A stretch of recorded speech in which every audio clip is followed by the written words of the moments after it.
Today we're gonna learn the new chapter that is called heat, and it is the chapter number 4. ठीक है, what is heat, heat क्या है और इसका proper definition क्या है, ये सब मैं आप लोगों को आज डिस्कस करूंगा। साथ में ये भी समझाऊंगा कि हम लोग जो हीट और टेम्परेचर समझते हैं वो दो डिफरेंट चीजें हैं और वो कैसे होती हैं, सारे बातों को मैं आज बहुत क्लियरली डिस्कस करने जा रहा हूँ। सबसे पहले कोई भी चीज से हीट कैसे निकलता है और वो गर्म कैसे होता है अकॉर्डिंग टू एनवायरमेंट यदि बात किया जाए तो everything is made up of extremely small particle. जितने भी चीज हैं इस दुनिया में कहीं ना कहीं वो छोटे छोटे पार्टिकल्स से बने होते हैं और इन पार्टिकल्स को हम लोग क्या कहते हैं, these particles are called molecules. इन्हें क्या कहते हैं, molecules. And these molecules are always in random motion. ये मॉलिक्यूल कहीं ना कहीं मूव करते रहते हैं, आपस में टकराते रहते हैं, मोशन में रहते हैं। और इस मोशन की वजह से the motion of a substance can move because they possess energy. ये क्यों मूव करते रहते हैं, क्योंकि इनके पास एक एनर्जी होती है और इस एनर्जी की वजह से ये आपस में टकराते हैं और टकरा करके हीट एनर्जी क्रिएट करते हैं। और इस हीट एनर्जी को क्या नाम दिया गया है, थर्मल एनर्जी। फिर से रिपीट करता हूं बेटा, ध्यान से सुनो। Everything is made up of extremely small particles. इस दुनिया में जो भी सब्सटेंस है सब छोटे छोटे पार्टिकल्स के बने होते हैं। These particles are called molecule. इस पार्टिकल्स को हम लोग क्या कहते हैं, मॉलिक्यूल कहते हैं। विथ सो मूवमेंट, जो हमेशा रैंडम मूवमेंट करते रहते हैं, इधर उधर भागते रहते हैं और आपस में टकराते रहते हैं, आपस में टकराते रहते हैं। और इनके आपस में टकराने की वजह से तो ये जो भागते हैं कहीं ना कहीं इनके पास तो एनर्जी है, जिस एनर्जी के कारण ये भाग रहे हैं। ये सब के सब एक दूसरे से टकरा रहे हैं और किस एनर्जी के कारण भाग रहे हैं, काइनेटिक एनर्जी के कारण भाग रहे हैं। किस एनर्जी के कारण भाग रहे हैं, काइनेटिक एनर्जी के कारण भाग रहे हैं। और आपस में टकराने के कारण क्या पैदा कर रहे हैं, हीट पैदा कर रहे हैं। देखो इसका बहुत अच्छा आंसर मैं आपको देता हूं। आप दोनों हाथों को जरा ऐसे ऐसे रगड़ो, जोर जोर से रगड़ो। देखो गर्मी महसूस हो रही है कि नहीं हो रही है, गर्मी महसूस हो रही है कि नहीं हो रही है, हो रही है ना। क्यों महसूस हो रही है, क्योंकि मूवमेंट की वजह से, काइनेटिक एनर्जी की वजह से हीट एनर्जी पैदा होता है। ठीक है ना। The sum of the energy possessed by all moving molecules. जितने भी मॉलिक्यूल्स हैं ये सब आपस में ऐसे ऐसे टकरा रहे हैं, जिसके कारण, इनके टकराने के कारण, इनके मूवमेंट के कारण हीट एनर्जी प्रोड्यूस हो रहा है। ठीक है ना। और इस हीट एनर्जी को क्या नाम दिया गया, थर्मल एनर्जी का नाम दिया गया। क्लियर हो गया, समझ में आया सबको। चलो सब अनम्यूटेड हो आप लोग, फटाफट बोलो समझ में आया कि नहीं आया। सर आया। Yes sir. हीट क्या है, शांत हो जाओ, सब कोई शांत हो जाओ, मेरा बात सुनो। हीट क्या है, हीट क्या है भाई, heat is a form of energy. Heat क्या है, एक तरह का एनर्जी है। हीट क्या है, यहाँ पे डिफाइन करेंगे, डिफाइन हीट। पहला क्वेश्चन बनता है define heat. When a hot object and the cold object come in contact, ये मान लो गर्म ऑब्जेक्ट है और ये मान लो ठंडा ऑब्जेक्ट है, इन दोनों को एक दूसरे के संपर्क में रख दे, क्या होगा, गर्मी जो है वो ठंडे वाले ऑब्जेक्ट से किधर की तरफ चली जाएगी, गर्म वाले ऑब्जेक्ट से ठंड वाले ऑब्जेक्ट की तरफ गर्मी मूव करेगी। यानी कि हीट जो है वो किधर से किधर मूव करते हैं, from hotter body to colder body. किधर की तरफ मूव करेगा बेटा, heat move from the hotter body to the colder body. तो when a hot object and a cold object come in contact, जब दो, एक गर्म और एक ठंडा ऑब्जेक्ट एक दूसरे के संपर्क में आते हैं, a type of energy flow from hot objects to the cold objects can be seen. hot object से cold object की तरफ एक एनर्जी फ्लो होता है and this is called heat energy। इसको क्या कहते हैं हम लोग, heat energy। so यहाँ पे डेफिनेशन क्या निकल के आता है हीट एनर्जी का, heat is a kind of energy, heat is a kind of energy note कर लेंगे सब कोई। Heat is a kind of energy which flow from hotter, which flow या move लिख सकते हैं, which move from hotter object to colder object। Sir आपका screen साफ नहीं दिख रहा है। आपका नेटवर्क प्रॉब्लम है बेटा, यहाँ पे 100 Mbps में चल रहा है। ये क्वेश्चन समझ में आ गया। Heat is a kind of energy which flow और move from the hotter body to the colder body. Note कर लिया आप लोग? Yes sir. Okay, yes sir. आगे बढ़ते हैं। So what is the SI unit? SI unit standard international unit. Standard international unit क्या है? SI unit of heat. Heat का एसआई यूनिट क्या है? नोट करेंगे question. What is the SI unit of heat? Heat का SI unit क्या है? तो हीट का SI यूनिट क्या है? जूल। और इसे शांत रहिए, इसे कैपिटल जी से हम इंडिकेट करते हैं। इसे हम किससे इंडिकेट करते हैं? कैपिटल जी से। पुराना जो चलता था, पुराना वाला जो इसका यूनिट था वो था कैलोरी। क्या था? कैलोरी। जैसे आज भी हम जब खाना खाते हैं तो लिखा रहता है बिस्किट में कि बिस्किट जो है इतनी कैलोरी का है, किलो कैलोरी का है। इसका मतलब ये इतना हीट पैदा करेगा। बात समझ में आया कि नहीं आया? ये पुराना आया। हाँ, ये पुराना यूनिट था। आज के डेट में इसका जो यूनिट चलता है जूल, क्योंकि जूल जो है वो एनर्जी का यूनिट है। इसका यूनिट है एनर्जी, और चूंकि हीट जो है एनर्जी है, इसलिए इसको क्या दे दिया गया? जूल वाला ही क्या दे दिया गया? जूल वाला ही, हाँ जूल वाला ही इसको दे दिया गया ऐसा यूनिट। ठीक है, चलिए आगे बढ़ते हैं। तो ये क्वेश्चन का भी, सेकंड क्वेश्चन का भी आप लोगों को आंसर मिल गया। Next, what is temperature? भाई आप लोग अपना अपना म्यूट कीजिए, नहीं तो मुझे म्यूट करना पड़ेगा। Define temperature. टेम्परेचर क्या है? So the degree of hotness and coldness of an object is called its temperature. Suppose ये बॉडी कितना गर्म है या कितना ठंडा है, हम जब इसका मेजरमेंट लेते हैं तो इसे हम क्या कहते हैं? टेम्परेचर कहते हैं। यानी हीट के वजह से या तो ये ठंडा हो सकता है, यदि कम हीट हुआ, लेस हीट हुआ, कम हीट हुआ तो ये ठंडा होगा, ज्यादा हीट हुआ तो गर्म होगा। हीट क्या है? हीट एक एनर्जी है। और टेम्परेचर क्या है? टेम्परेचर हीट का इफेक्ट है। क्या है? प्रभाव है। हीट की वजह से ही टेम्परेचर आता है। Please keep quiet. हीट के वजह से ही टेम्परेचर आता है। हीट कम हुआ तो टेम्परेचर कम होगा, हीट ज्यादा हुआ तो टेम्परेचर ज्यादा होगा। सबको समझ में आया? Yes sir. सो यहाँ से क्वेश्चन का आंसर क्या बनता है? The degree of hotness and coldness of an object is called temperature. And what is the SI unit of temperature? What is the SI unit of temperature? SI unit क्या है भाई? The SI unit of temperature is kelvin. Note करते चलो question, everyone note the question.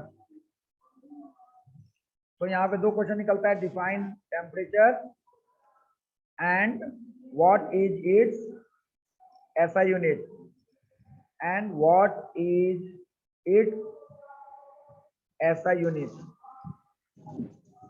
समझ में आ गया? So which instrument is used to measure? Which instrument is used to measure temperature? Temperature को मापने के लिए क्या यूज किया जाता है? तो टेम्परेचर को मापने के लिए यूटिलाइज किया जाता है थर्मोमीटर। क्या यूटिलाइज किया जाता है जी? थर्मोमीटर। थर्मामीटर। हाँ, माँ नहीं, थर्मोमीटर। थर्मामीटर। फिर बोला माँ, बोल रहे हैं मुंह। Sir thermo. हाँ, थर्मोमीटर बोलो। थर्मोमीटर। हाँ, Thermometer. थर्मोमीटर। आगे बढ़ते हैं। Thermometer. ओके ओके, चलो। सो यहाँ पे मैंने काइंड्स नहीं लिखा, अभी ये नोट्स तैयार हो ही रहा है, चलो कोई बात नहीं, फिर भी मैं दिखा रहा हूँ।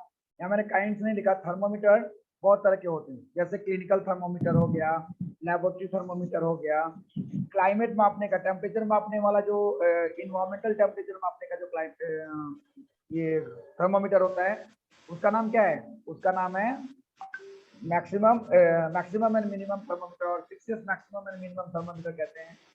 तो बहुत तरह के थर्मोमीटर हैं, ठीक है। अभी जो जिस सर थर्मोमीटर एटमॉस्फेरिक प्रेशर नापने के लिए भी, है,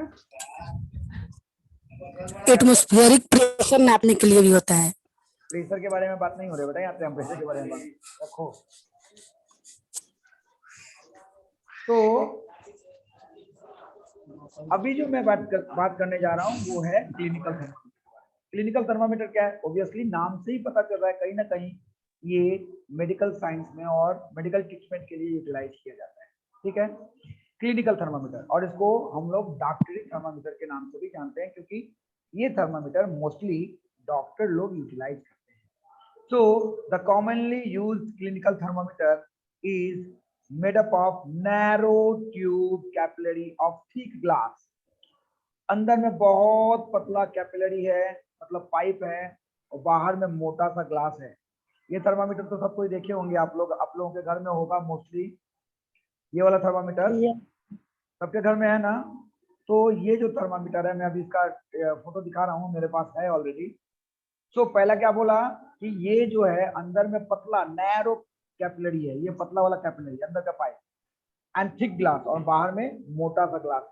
ये बना होता है, अंदर में पतला सा कैपिलरी और बाहर में thick glass, and eight the end of the capillary tube, जहां पे ये खत्म हो जाता है, वहां पर एक छोटा सा ये निकला रहता है, छोटा सा बल्ब बोलते हैं इसको, क्या बोलते हैं? At the end of the capillary tube there is a thin, छोटा सा पतला सा बल्ब होता है, फिल्ड विथ मरकरी, जो कि मरकरी से भरा हुआ होता है। समझ में आ गया? अब बात होती है भाई कि ठीक है, थर्मामीटर में सर आपने मरकरी ही क्यों भरा, कोई और सब्सटेंस क्यों नहीं भर दिया? कोई और सब्सटेंस क्यों नहीं भर दिया? तो यहाँ पे मरकरी क्यों भरा जाता है, इसका बहुत इंपॉर्टेंट रीजन दिया हुआ है। ये क्वेश्चन बनता है, व्हाई मरकरी इज प्रिफर्ड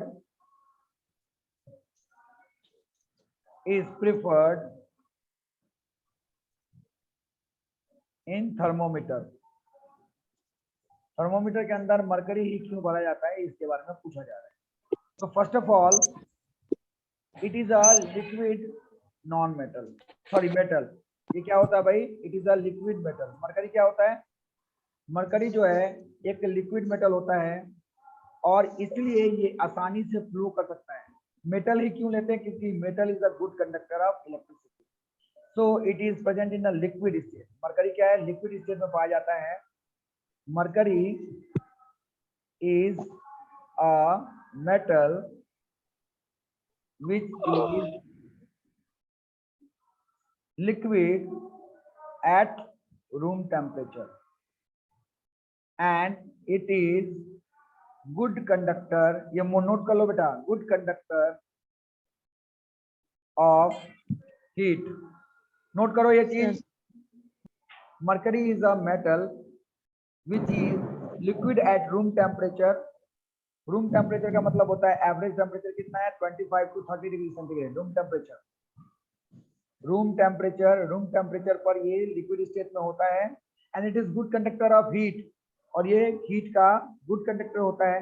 तो जाहिर सी बात है, इसका यूटिलाइजेशन थर्मोमीटर में किया जाता है। दूसरा नंबर टॉपिक बोले जा रहा हूं मैं, इट इज सिल्वरी ग्रे। ये कैसा होता है? सिल्वर कलर का होता है, चमकता है। तो जब यहाँ पे दिखाता हूँ मैं आपको फोटो, यहाँ देखो, ये फोटो देखो, यहाँ पे आप लोगों को दिख रहा होगा फोटो, ये देखो सिल्वर कलर का चमक रहा है, सिल्वरी ग्रे कलर का, अंदर में दिखाई दे रहा है ना। सिल्वरी ग्रे कलर का चमक रहा है, ये हो गया बल्ब। ये क्या हो गया? बल्ब।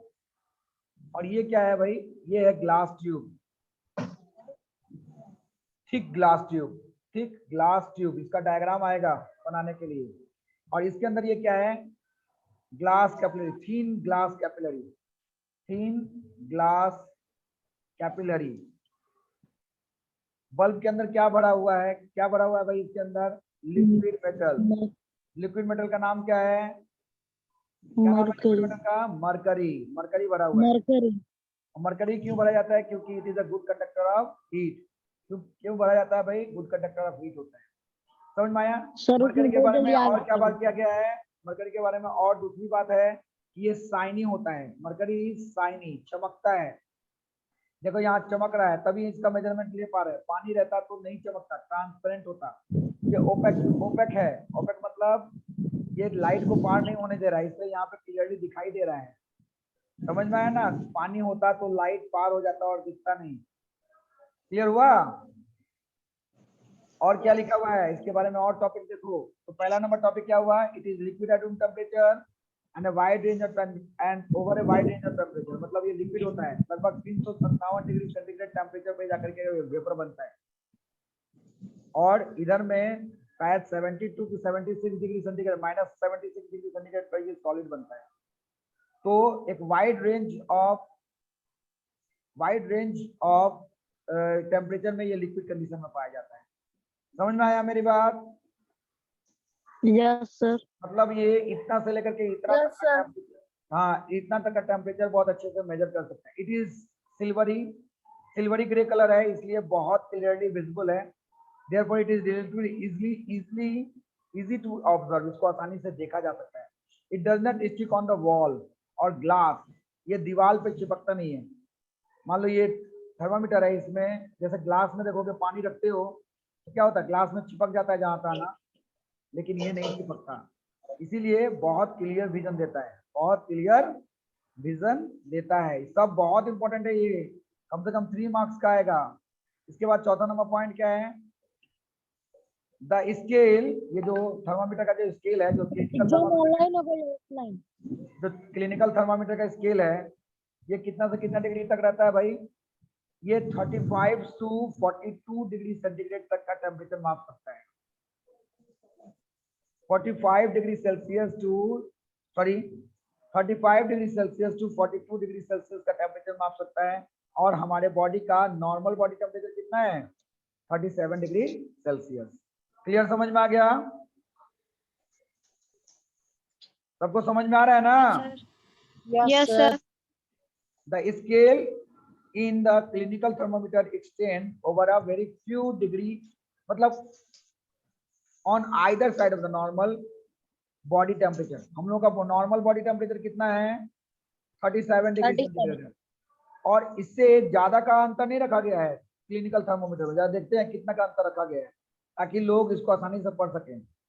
देखो इधर में है 35 और इधर में है 42, तो ज्यादा रेंज नहीं रखा गया है ताकि लोग आसानी से टेम्परेचर को जान सके। और यहाँ देखो ये 37 दिखाई दे रहा है, दिखाई दे रहा है ना? यानी कि हमारा बॉडी टेम्परेचर 37 होता है, नॉर्मल बॉडी टेम्परेचर, और इससे ज्यादा रेंज ना हो, इसको हम लोग आसानी से माप सकते हैं। क्लियर हुआ? It can measure between 35 to 42 degree Celsius. कितने डिग्री के बीच में होता है इसका रेंज? 35 टू 42 डिग्री के बीच में होता है। क्लियर हुआ कि नहीं हुआ? हुआ सर। डिग्री सेल्सियस में यदि हमारा नॉर्मल बॉडी टेम्परेचर 37 का है, डिग्री सेल्सियस में यदि बॉडी का टेम्परेचर कितना है? नॉर्मल बॉडी टेम्परेचर 37 है। कितना है भाई? 37 है। 37 डिग्री सेल्सियस। हाँ 37 है। यहाँ देखो ये बकायदा बहुत खूबसूरत ढंग से यहाँ दिखाया हुआ है। ये देखो दिखाई दे रहा है? Yes sir. 37 वहां पे एक रेड मार्क है, यानी कि आप जैसे देखेंगे कि हमारा बॉडी टेम्परेचर, यदि आपका बॉडी नॉर्मल है तो यहाँ लगा दिया जाता है और मेजर किया जाता है। कहाँ पे? यहाँ पे लगा करके। कहाँ पे लगा जाता है?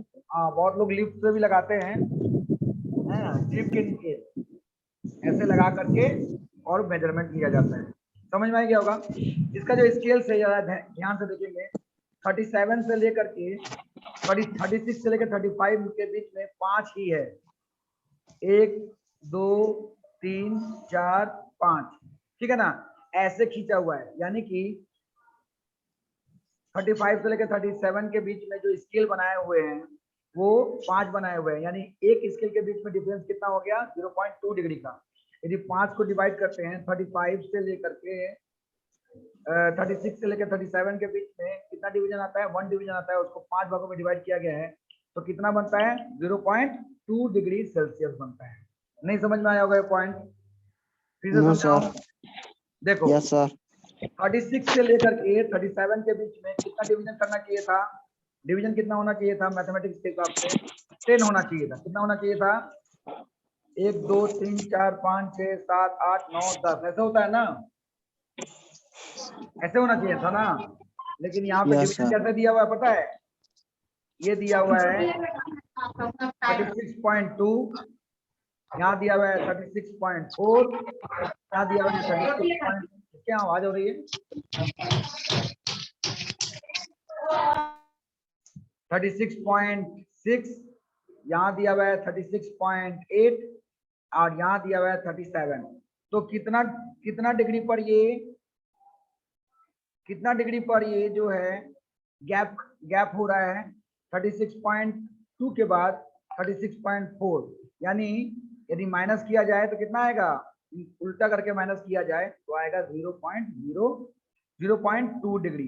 तो इसका जो सबसे लोएस्ट डिवीजन होता है वो 0.2 डिग्री के का होता है। मतलब 0.2 डिग्री में ये छोटे छोटे टुकड़े में काटे हुए हैं। समझ में आ गया होगा सबको? क्लियर हुआ? Yes sir. क्लियर हुआ कि नहीं हुआ? जल्दी बोलो। Yes, yes sir. सर। फिर से बताएं। Yes, sir. Yes, sir. देखो 36 से लेकर के अमन कुमार ठाकुर, बहुत सुंदर हो, बंद करो फोन।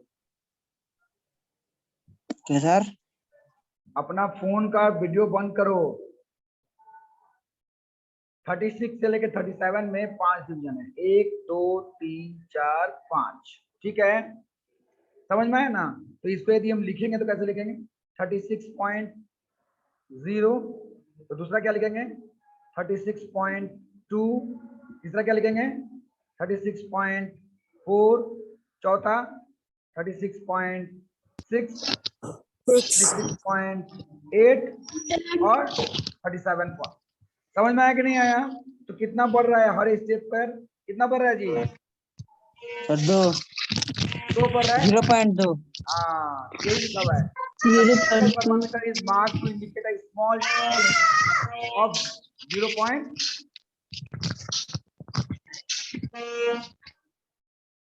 0.2 degree Celsius. होप कि आपको ये बात समझ में आ गई। आगे बढ़ते हैं हम लोग। थर्मामीटर में एक जगह छोटा सा मरोड़ होता है, छोटा सा पाइप जो है, अंदर में जो पाइप दिया हुआ है यहाँ पे थोड़ा सा मुड़ा हुआ है। इस मुड़े हुए पाइप को बोलते हैं हम लोग किंक।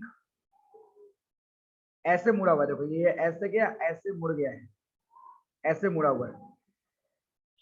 तो क्या होता है कि मान लो आप मेजरमेंट ले रहे हो, आप थर्मामीटर को यदि सीधा ऐसे पकड़ लिए हो, सपोज ऐसे पकड़ लिए, तो मान लो थर्मामीटर का मेजरमेंट लिया, जैसे ही यहाँ पे मान लो कि आपको मैंने आपका हाथ मैंने यहाँ पकड़ा, तो जैसे ही हाथ आपका मैं लगाऊंगा यहाँ पर, मरकरी गर्म होगा और मरकरी गर्म होकर के क्या होगा? भागेगा आगे की तरफ भागेगा और भाग करके सपोज यहाँ पे आकर रुक गया। लेकिन जैसे ही मान लो मैं उलट के देख रहा हूँ इसको, ऐसे मान लो उलट के देख रहा हूँ, तो फिर मरकरी तो नीचे उतर जाएगा। तो मरकरी नीचे ना उतरे इसलिए यहाँ पर एक किंक दिया हुआ है।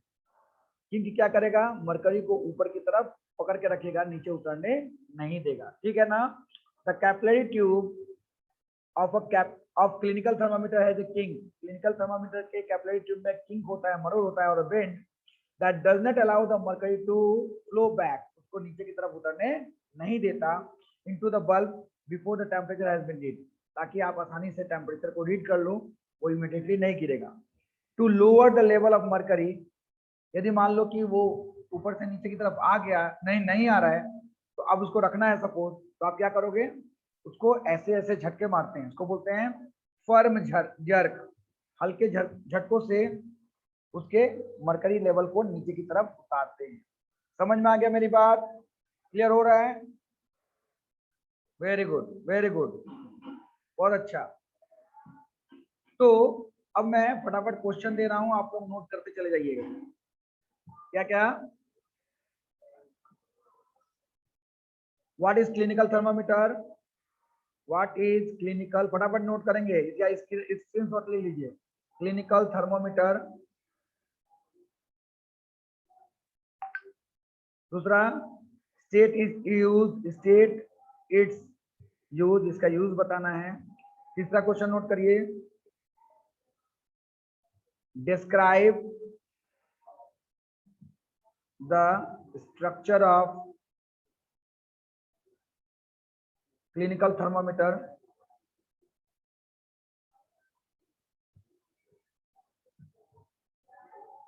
चौथा, ड्रॉ नीट लेवल diagram of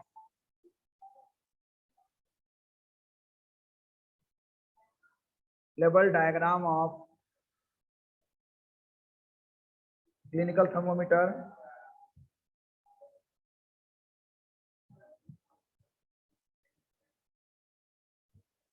What is kink? What is kink? State its use. Why does a doctor jerk the thermometer before and after use? After use, ठीक है। इसके बाद इसमें एक और क्वेश्चन ऐड होगा, 6 नंबर के बाद 7 number question, why do we use, why is mercury utilized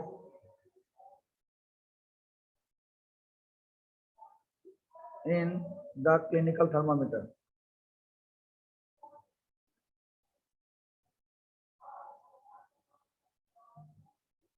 clinical thermometer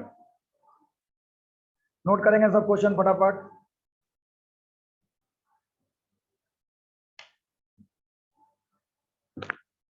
सबका हो गया? स्क्रीनशॉट ले लो बेटा आप लोग फटाफट।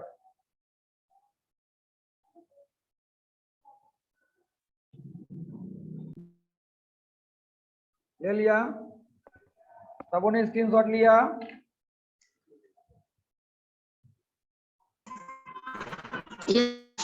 Yes sir. हाँ, सारे क्वेश्चंस के आंसर आज मिल के आने चाहिए। सर सब नोट्स में बनाएंगे। हाँ सब नोट्स में बनाएंगे। हाँ, नोट्स में बनाएंगे और कहाँ बनाएंगे। अभी और भी बताऊंगा मैं एक प्रिकॉशन। देखो अभी पूरा नोट तैयार नहीं हुआ, देख रहे हो कैसे नोट बना हुआ है। अभी इसको बनाना है, बना के बाद में भेजूंगा आप लोगों को, ठीक है। आज के लिए इतना ही। हाँ, बना के मैं भेज दूंगा, घबराओ मत। लेकिन आज तुम लोगों का काम क्या है? काम यह है कि आप लोग